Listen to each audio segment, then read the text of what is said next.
thank you all for joining us today. I'm delighted to be here. My name is Joanne. I'm very much looking forward to today's discussion. So, as the video suggested, our subject today is how best to unlock the power and potential of Islamic philanthropy. More specifically, it's to understand what role Islamic social capital could play in giving displaced and vulnerable children access to quality education and a brighter future. We'll be a joint English and Arabic panel today, so just for reference, if you need headsets, do grab them now. So this is a subject that couldn't be more topical. The world today is facing crisis levels of displacement. At the start of 2021, some 84 million people had been forced to flee their homes due to conflict, poverty, natural disasters and persecution. That's more than 1% of the world's men, women and children. These numbers are only set to rise in step with the growing incidence of war, failing states and the mounting threat of the climate crisis. Today, nations from Yemen to South Sudan, Nigeria, Syria and Afghanistan are battling widespread food scarcity, water insecurity and the devastating fallout of conflict. These are global and pressing concerns. So why is our focus specifically today on Islamic philanthropy? Islamic philanthropy is a concept that just a decade ago was largely unnoticed outside the Muslim world. Phrases such as Zakat, Sadaqah, rarely, if ever, featured in discussions around global humanitarian funding or in the search for more innovative finance tools. Today, that narrative has changed. Increasingly, Islamic philanthropy is being seen as a viable means of helping to address the widening deficit that we see between the world's ever-growing humanitarian needs and the capital we have available to meet them. In part, that's a reflection of its value. Much of the estimates vary widely on this, but the size of the global Zakat pool alone has been estimated at anywhere between $200 billion and over $1 trillion a year. Much of this is given as charity, often in ad hoc donations, but these are sums that, if harnessed effectively, could transform the lives of millions of people around the world, alleviating poverty, tackling hunger, extending education to out-of-school children. So what pathways do we have available to achieve this? And what are the barriers? What examples are there already in the field that show how we can move to a model of strategic Islamic philanthropy? Forgive me while I'm poking with this. More importantly, how can we bring together individual donors, corporates, and financial institutes with humanitarian organizations to bring this vision into reality? So joining me today to discuss these questions and more, it's my pleasure to introduce our panel. To my right is Dr. Sonia Ben Jaafar, who is CEO of the Abdulla Al Ghurair Foundation for Education, one of the world's largest private philanthropies dedicated to education. AGFE works to empower Arab youth through education, enabling them to thrive and to contribute to the sustainable development of the wider region. The foundation also hosts the Abdulaziz Al Ghurair Refugee Education Fund, which was founded by its chairman and which supports refugees in accessing secondary, vocational and tertiary schooling. Welcome, Sonia. We're also joined by Khaled, UNHCR's regional representative for the GCC countries and senior advisor on Islamic philanthropy. The UN Refugee Agency, as I'm sure that everyone is aware, is a global organization dedicated to saving lives, to protecting rights, and to building a better future for refugees, forcibly displaced communities, and stateless people. Welcome, Khaled. Also on today's panel is Iqbal, CEO of Fajr Captal. Fajr Captal is a leading private equity investor in the Middle East and Southeast Asia and promotes an impact-driven and values-based approach to investment. And the company's affiliated foundation also focuses on advancing social and economic development in the communities it serves. Thank you for joining us today.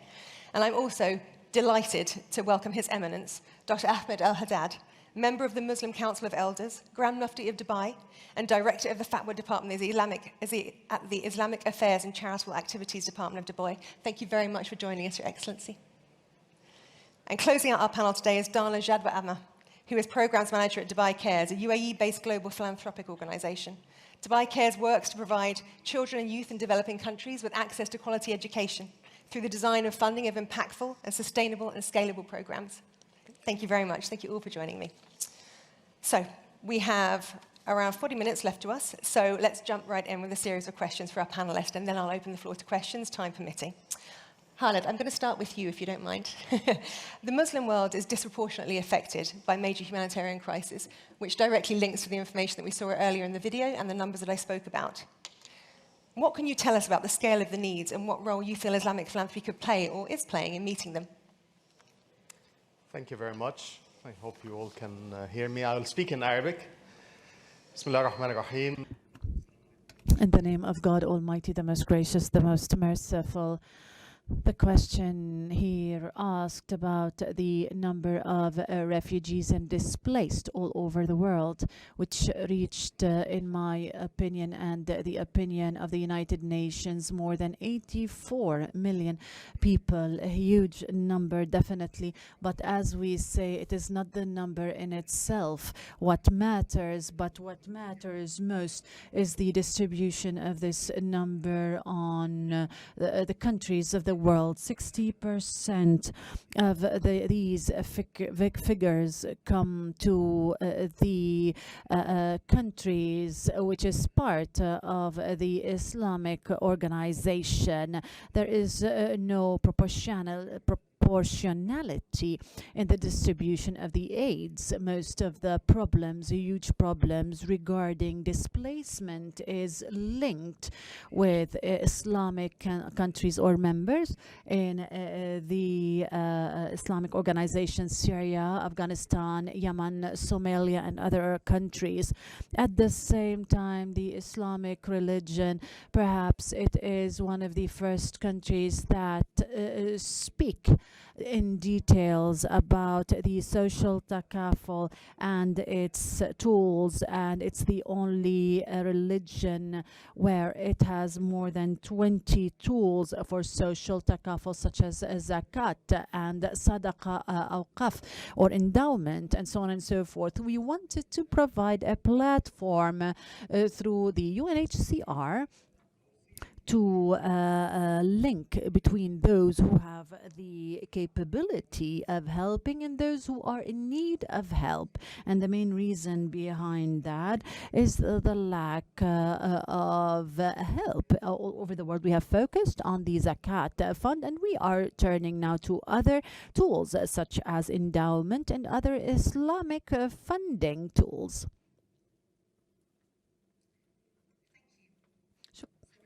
More variety in the way in which you're looking towards Islamic finance and being able to use that to meet the needs of refugees. Definitely بكل تأكيد يعني Definitely, as mentioned previously, there are more than 20 tools. We are talking here about one single tool, which is Zakat, which everyone talks about all over the world. Perhaps due to the figures that you've mentioned, Joanne, according to the figures of the Islamic Bank of Development, the amounts of money of Zakat which should be deliberated in the Islamic world, it is not less than $300 billion on a yearly basis, and some researchers are increasing it to $2 trillion, and there is great discrepancy about the amounts of money coming from Zakat, which should be deliberated in the Islamic world. Therefore, everyone takes heed of Zakat as an entry for Islamic funding. But there are other tools, so many other tools. If we are talking about education, for instance, I don't think that there is a tool such as Waqf or endowment, which is more suitable and more necessary to invest in the educational sector. And the educational sector at a certain stage has been based on endowment, and therefore there are so many people which are based on endowment, such as Al-Azhar, Al-Zaytuna, and others. And therefore, in the future, we need to bring back this culture once again to open the floor for further social takaful and the possibility of getting the help from the private sector in achieving sustainable development, such as education. Thank you. Slightly different angle. AGFE has been a very vocal proponent of the need for more and better education solutions for refugees, children and youth, millions of whom at any one time are out of school. Can you tell us how you are harnessing Islamic social capital to address that gap, and what lessons you can share from your experience as a foundation that's on the front line of this kind of solution? Sure, thank you for the question. For us, I think that we go to the basic heart of Islamic philanthropy, because we do not look upon... Is it just me? No, it's not just you. We're having a little audio. All right. To us, Islamic philanthropy is not just charity. It really is strategic philanthropy, and the Ghurair family has a legacy of this. So I think that there is an element of why we don't know what the true numbers are, has to do with the humility of the Muslim.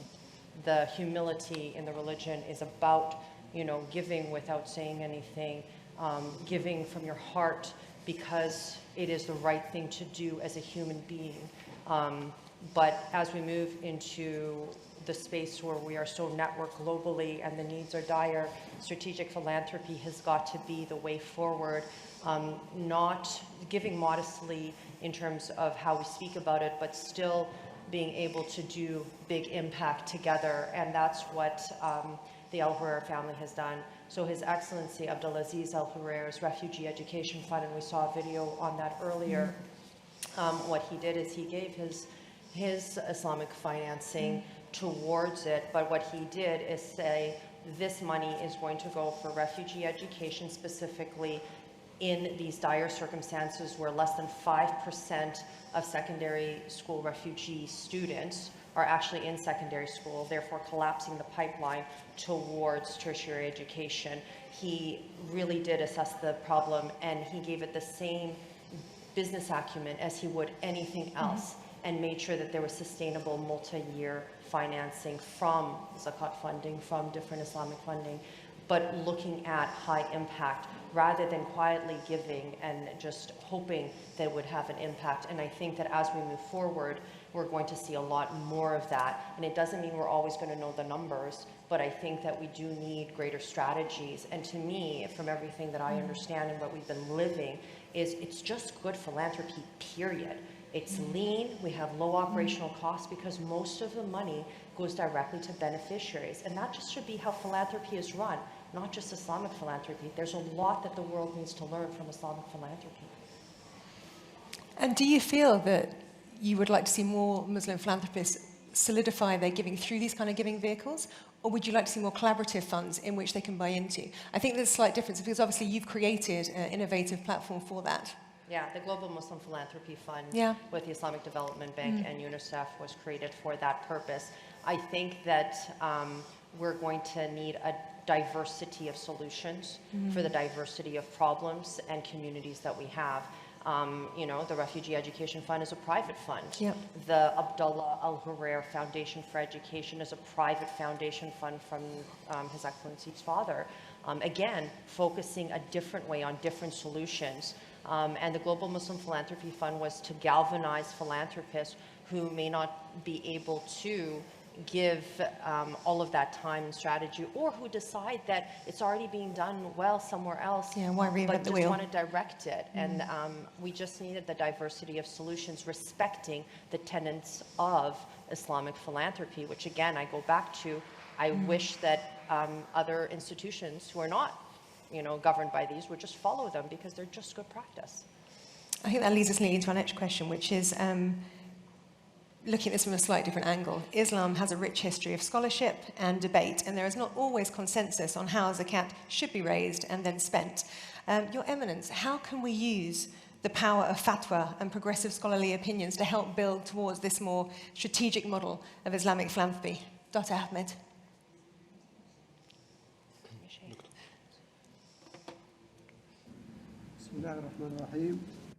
In the name of God Almighty, the most gracious, the most merciful, I would like to praise what Dr.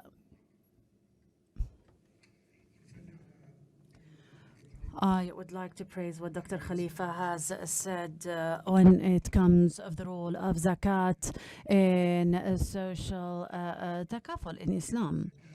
Zakat, which was imposed by God on Muslims, is enough to meet the needs of the Muslims, all Muslims, because God Almighty has imposed it and He knows the needs of His creations to meet their needs. And He has showed it in cash, and in beings, and in the creatures as animals and so on and so forth. And all of them are meeting the needs of the society, no matter what their needs are and no matter what their circumstances are and their situation. So the zakat does that, and God and you Almighty than His creations are more in need of this this imposition. The sadaqah is for the poor and the privileged and the wretched, and it is an imposition from God. And God Almighty knows, if he knew that this was enough, he would have, stopped it. And if he knew that there are other people who are in need of this, he would have increased it. He has mentioned all his creations by putting certain terminologies, by naming them as the poor, the wretched, the paupers, and so on and so forth. He knew their need, and he has created the zakat, and he has opened more doors for increasing the help and the assistance, and he has created all these tools that can meet the needs or increase their needs to get them out of the of poverty to richness.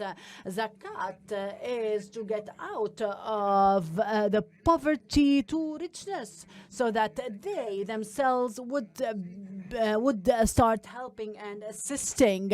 God would say, if you have been giving, so move them from poverty to richness. And they see that the poor is not only given to quench their thirst, but they would get them out of their poverty to become producers, and they become producers and industrialists and agriculturers, and therefore to increase the spaces of poverty and to increase giving. And this is part of the zakat, but there are other means: awqaf, endowment, sadaqah, other good deeds, and other elements that every other Muslim knows. We move now to whom we want to give.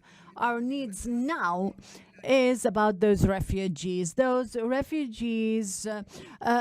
were brought to this position. Now they have become wretched. They were displaced. They got out of their homes, their countries, to the desert. Either he is a Muslim, he has the right, or he is a human being, he has the right in humanity. So every rich person needs to give what is in excess to those people, and those people need education, and this is important. They need also food and water and place to live. This is a need in addition to a place to live and clothing, and so on and so forth.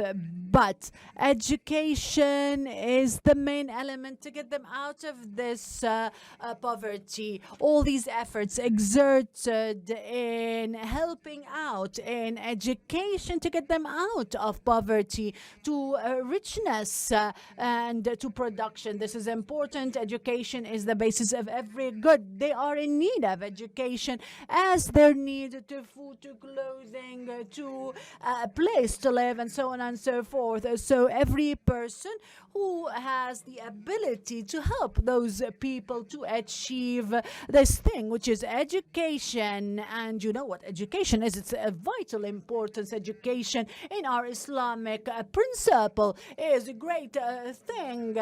When you teach someone, you would have acquired his own good deeds, and every person who does something nice would be given to him back. God Almighty said, we need to give back. We need to help out and give assistance, either by education or any other thing. We know that education is of vital importance. We need to teach others. Education is the basis to get people out of the situation, so that they would give back. And we need to get them out of poverty, to being wretched, to become producers, to work hard, to become impactful in their society. societies. So zakat is of vital importance, as we mentioned previously. What is charitable work? What we are talking about in the Islamic concept is of vital importance and is vast. Waqf, endowment, is a good deed in agriculture and trade, commerce, in real estate, in money to be invested, to be spent, as so many good people are doing for charitable work, and as endorsed by endowment funds and places. Now cash is being invested and is being developed and increased, and all of these money are given to wretched people, to poor people, to displaced, to the refugees, to propagate education. When you teach those refugees, you are propagating good education on earth and in heaven. So helping is not only on interpretation and hadith. Education is what benefits people. God Almighty, when he mentioned that he has mentioned different kinds of education, geology, flora, fauna, and so many other educational tools. And God is known for that, for doing good. He is saying that every person is giving, and this is good for others. And this is of vital importance. When we see about that, we can see it as really a good thing, a good deed. We are giving back, and education is one of the most important deeds in charitable work, and therefore it will enrich you definitely and constantly, and this will be good. Thank you, thank you. We are talking here about giving back or education. Previously, how was it? It was previously from our fathers and grandfathers back then. Their interest is to disseminate education in all societies, and they used to disseminate as such, building schools. And we know definitely that the refugees need schools. They need schools according to their own situation. Perhaps in the camps we would build these schools as tents or otherwise, as long as they have their education. And previously we had certain places where they would live there in those places completely, and they get the education, and they would be graduated as ulamas. And we're talking about the endowments, definitely. We're talking here about Dr. Ahmed. Yes, thank you. Actually, just in one moment, just to ensure that I offer both of our other panelists a moment to speak, but I think you spoke so eloquently there about the value of education in terms of a tool for poverty alleviation and for turning Zakat beneficiaries into productive and donors themselves moving forward. And I think that's such a key point to talk about, that the tools for unlocking social capital are all there already and it just need to be used more effectively. Iqbal, tell me how the private sector can be involved in that. Tell me how we can work more effectively to engage the private sector and to ask them to think creatively about innovative financing, about the tools that we have available to us in order to meet this deficit that we spoke about. Certainly. So thank you very much. Firstly, I come here as a huge fan of UNHCR. Yeah. I only have one contention. The word alphabet R in UNHCR should be replaced by BP, which is blessed people. United Nations High Commission for the Blessed People. If you look at human history, all the great nations of today were built by immigrants. We need to change our mindset. Mm-hmm. These are people who are coming in from difficult circumstances. When people come from difficult circumstances, and it could happen to anybody, it could happen to any one of us, we should welcome them with our open hearts. If America would have built a wall 150 years ago, you would not have the American economy as we have it today. So from a private sector perspective, the first thing is your nomenclature, second is your intention. In my business, we buy businesses, we invest into them, we make them better, and then we sell them. Every single good thing which has happened to our company, and my colleague Noman Tahir is here, has been based on what we intended. Innamal amal bin niyat. Your actions shall be judged by your intentions. And when we said we're going to create a foundation, Fajr Foundation, we're going to do work exclusively with UNHCR, great things happened to us. And then I think the power of institutionalizing philanthropy. Today, we need to democratize philanthropy. With the internet, the private sector can create a platform where giving becomes easier. You have examples in the world. Today, you can take learnings, for example, in Egypt, Bank al-Ta'am al-Masr, the food bank of Egypt, Bank al-Askan al-Masr. They have created a role model. So we can bring philanthropy and democratize it. But from a capital markets perspective, if today, all of us, I mean, we made a commitment from a private sector perspective, my colleagues and I, that we will give 10%. We have given 10% of our company to our foundation till perpetuity. And that foundation will continue to work with these blessed people. Because from a personal perspective, I have seen up close what adversity, what difficulties can do. Anybody can become a refugee anytime. You never know about the world. I have seen as a 5-year-old child in India, communal violence almost ended up in a refugee camp or in a shelter camp. But my parents said the people who were doing this communal violence, they were not Hindus, they were criminals. And we have criminals in the Muslim community in India, and we have criminals in the Hindu community. So institutionalizing philanthropy by getting the commitments of foundations coming together, making a 10-year plan, putting those commitments into a special purpose vehicle, issuing a sukuk like Gavi did.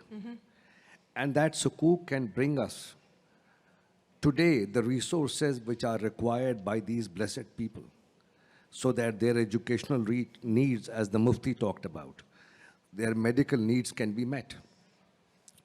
So we are trying to create a demonstration effect. Giving 10% of the company is a beginning, and inshallah we hope to do much more. Also on the personal level, I have a foundation in the name of my late daughter who died at the age of 24 due to cancer. Her charity, her foundation also does giving, and does giving in a very targeted manner, trying to learn from each other as foundations and trusts, and coming together in order to institutionalize philanthropy. I believe this is a great contribution of the private sector. Thank you. No, I agree. Thank you for sharing that. Dana, with Dubai Cares, you are, again, much like AJFE, on the front line of delivering education in these communities. Tell me what the gap looks like for you in terms of institutionalized giving from corporates, from individuals. Is there enough awareness? Do you see any examples of this being done well in the field at the moment that we could discuss and emulate? Thank you, Joanna. Thank you, everyone, for attending this session and for attending the Rewired Summit. I'm going to speak in Arabic. I can see there's a lot of Arab colleagues in the hall. So, بدي أشكركم جميعاً على وجودكم. Thank you very much for being here in this summit and in this session in specific. For those who did not hear me earlier, she asked me about the roles of institutes like Dubai Care and what are the issues that we face in filling the gap. How much awareness is out there for individuals and companies to finance education through Islamic philanthropy tools. We in Dubai Care, we work on increasing awareness. We launch awareness campaigns through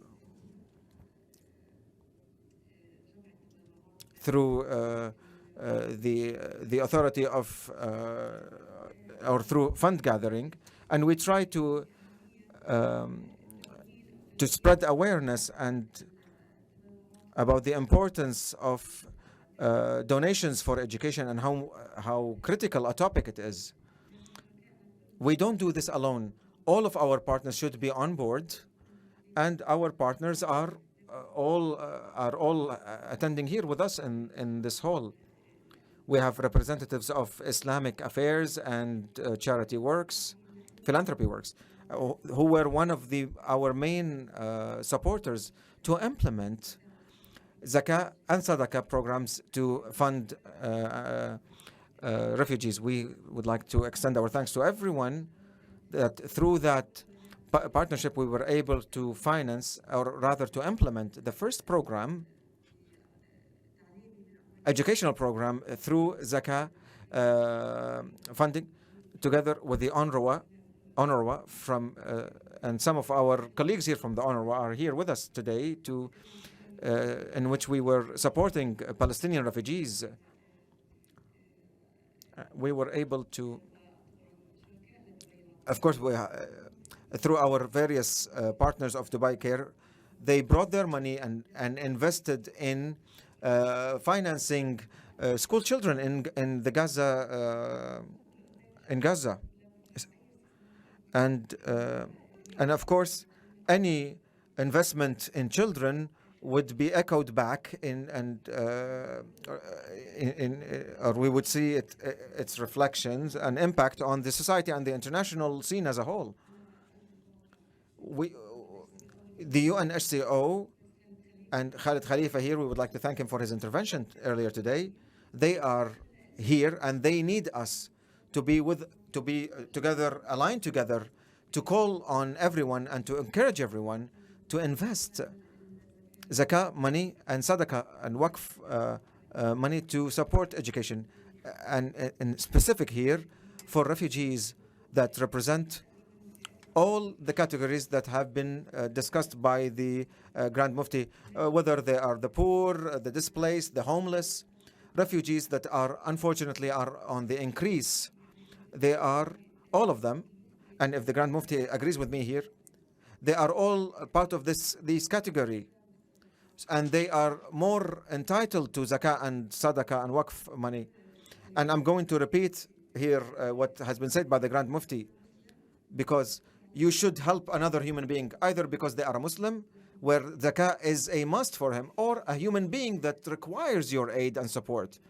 And in Dubai Fund, Dubai Care, we believe that education is a human right for everyone, and education is not important just for those people, for our targets, but for the entire world. But because refugees lost their rights to education, and the negative impact of that lack of education affects all of us, not just their societies. We would love to listen to other panelists. I would like to thank you here again for being here with us in this summit. Thank you very much. Education as a human right is often overlooked and so key. I think when aid needs are so great, we focus on food and shelter and water and immediacy, and education can sometimes go past the line. And yet it is so vital for generations of children looking for their futures. The first, I would say, sector where the budgets and the fund got, cutted whenever we are facing problem, and COVID is just a big evidence on this. No, I think Sonia would also speak to that. Khaled, can I ask you, in terms of, we've heard so eloquently today from Dr. Ahmed, and echoed by Dana, echoed by everyone on the panel, that education is an acceptable use of Zakat, that it is a priority. In many ways. Can you tell us what are the barriers currently? Why are we not seeing the amount of flow that we should, perhaps of social capital, into that space? سؤال مهم. What an important question. But let me start with an important point here to deliver a human work and the Islamic definitions, because this is my topic here. Because in Islam, human work in Islam is not a choice, as has been said by by His Eminence the Mufti, but it's a obligation, and the definition of rights in the human context is in Islam from 400 years ago, 1400 years ago.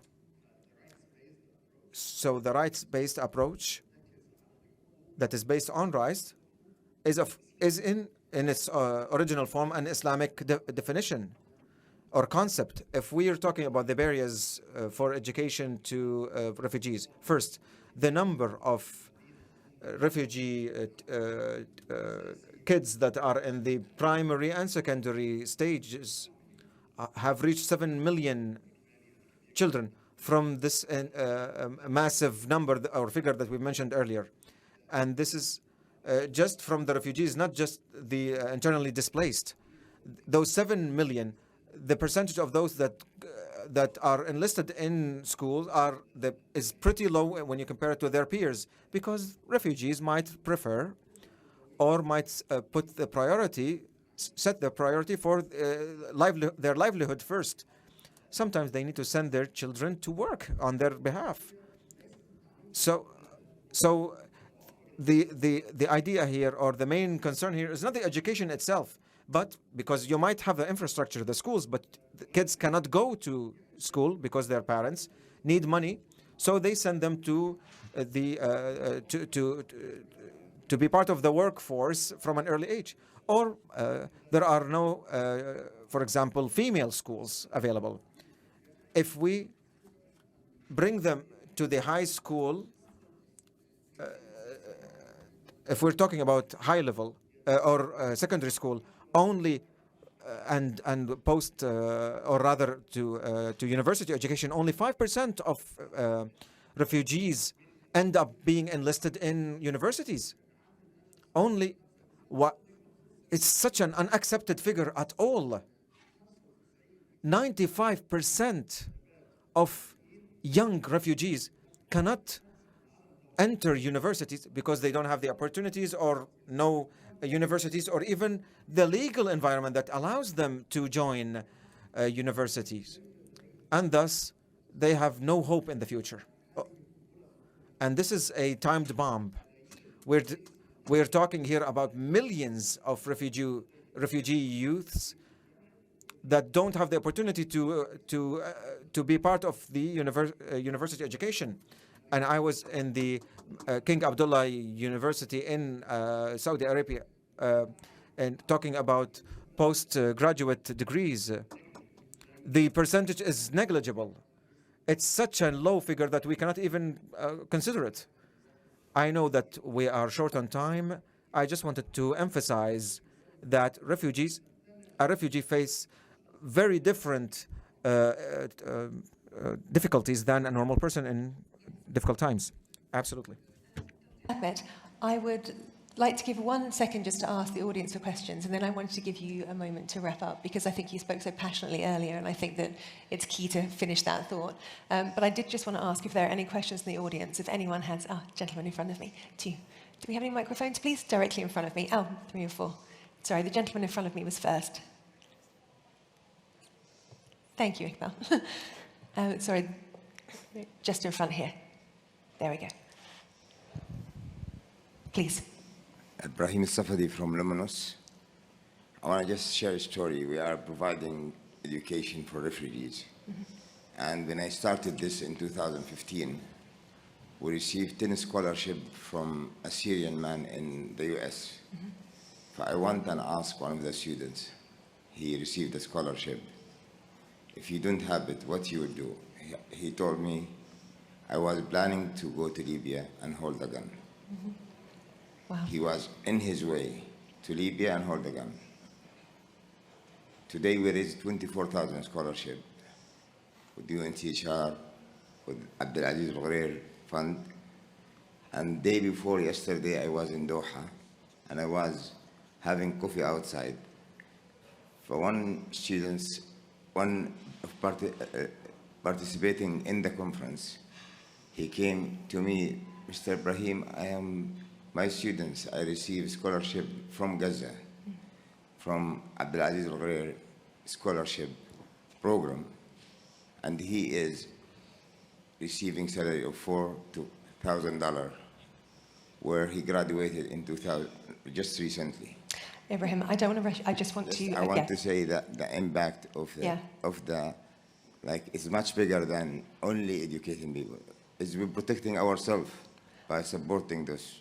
I agree, an investment in comment, education actually. is an investment Thank you. in society overall. Thank you very much. And the gentleman behind also had a question. Thank you. السلام عليكم.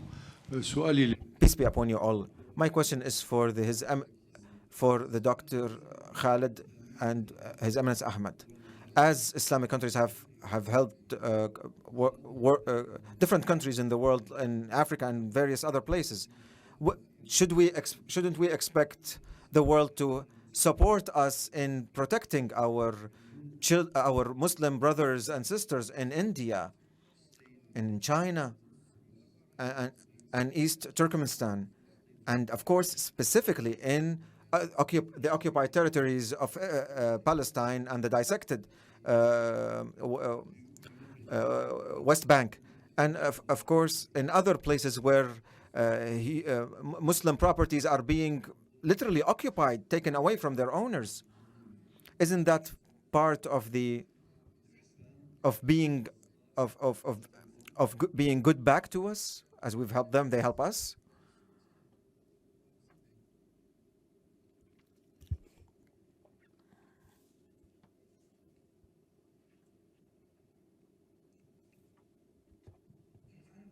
The entire world is responsible to lift off any inequality or any wrongdoing. Any human being should help another human being in a wrong situation.